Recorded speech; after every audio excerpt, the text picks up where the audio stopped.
on my own, where I would go out, I would be just try to avoid confrontation, try to rid myself of the anxiety and the stress that I used to find due to my shyness. Was I would speak to people, and I found the more you spoke to them, the more you generally cared about their day, how they were responding to you, throwing in a few jokes, that it actually it really helped. People generally liked you, and they'd spend more time with you. Girls would be at ease with you, because people can pick up when you're just after something. Exactly. It's something I find with my website is some people will start conversations solely to sell you a product, or solely to ask for a link, or to do something with you. Whereas I'll actually only deal with people who I enjoy their material, who I want to speak to more, who would like to find out more about them, yourself included, obviously. It's where you want to discover what makes them tick, what makes their whole philosophy, if they can tell you something that you can maybe adapt into your own game.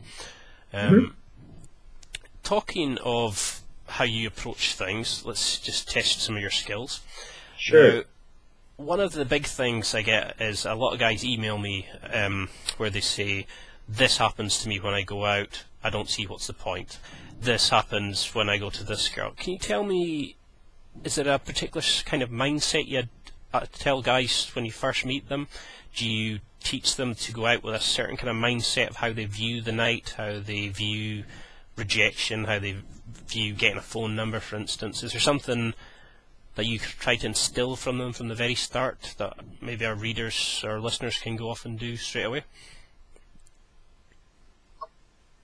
Absolutely. The first place to start is to change the reason you're going out. And I've always, had this, I guess when I first got into pickup, I was very focused on, I just want to go out and get more notches on my bedpost. I want to, get laid and all this stuff. And when I was out with that agenda, it was definitely, I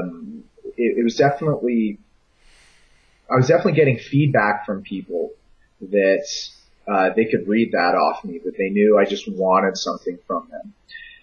So, I always say, and a lot like Brent and, RSD and all those guys, they say kind of a similar thing, that the best place to, start is to go out, to have fun and enjoy yourself. So I like to have, my clients start to learn to find reasons why they love going out.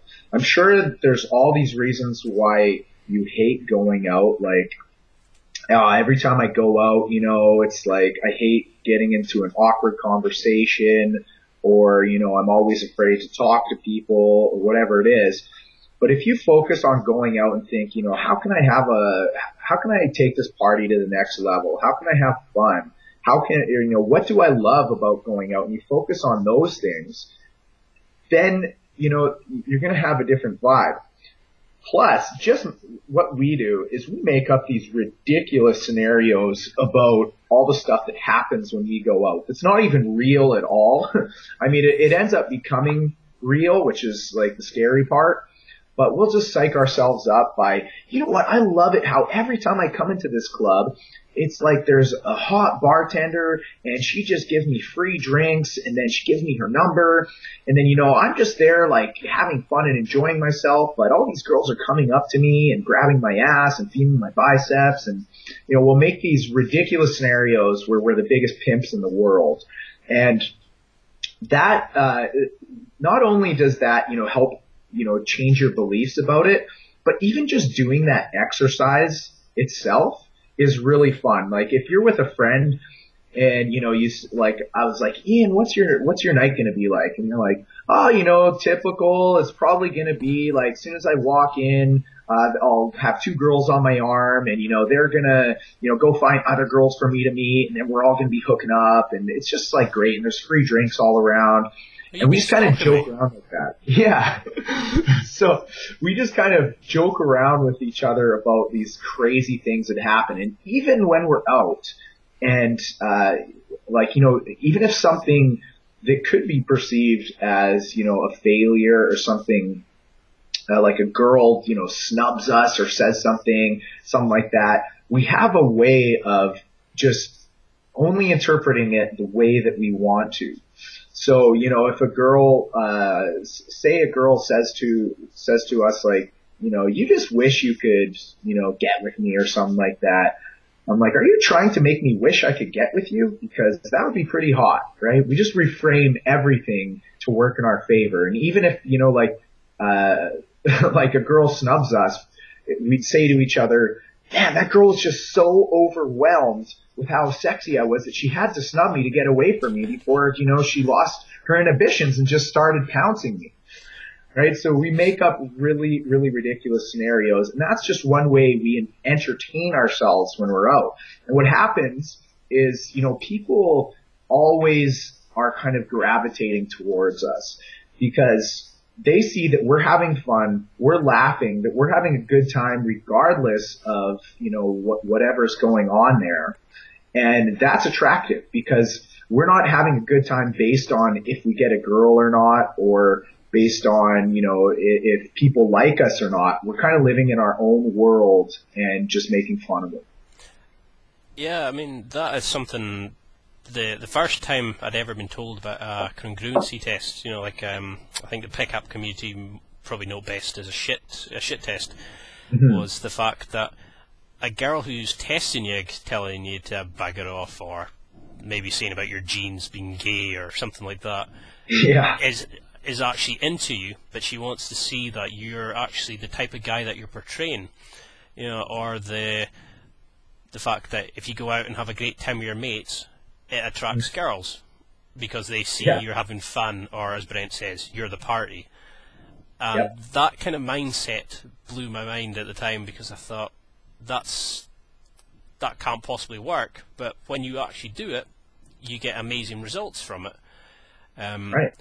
I mean, do you have other sets of tips that you have? Say, for instance, for the guys to go into the clubs, do you get them to approach girls in the queues? Do you tell them to escalate it as soon as possible? Do you get them to be physical? Say if a girl, for instance, is with a group of friends, do you have a particular approach to extract her? I know it sounds quite creepy. Sounds like a rape van or something like that. But extract her to the van with the free candy. I mean, say you have a client who's maybe had a few approaches under his belt. He's okay with approaching, but she's sitting there, she's got maybe 5 friends on a table.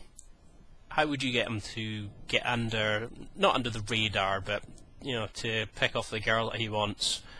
Do you get him to embrace the group, to ask her to dance? Is there a particular way that you get this done? Sure. Well, I think it comes back to, what I was saying before, where just talking with everybody. So when we're doing, like when I do live coaching or something, and when we're out, what I tell the guys is, you know what? I just want you to think of this as you were just going out with friends. We're just having fun. This isn't coaching. This isn't a boot camp. We're just out having a great time.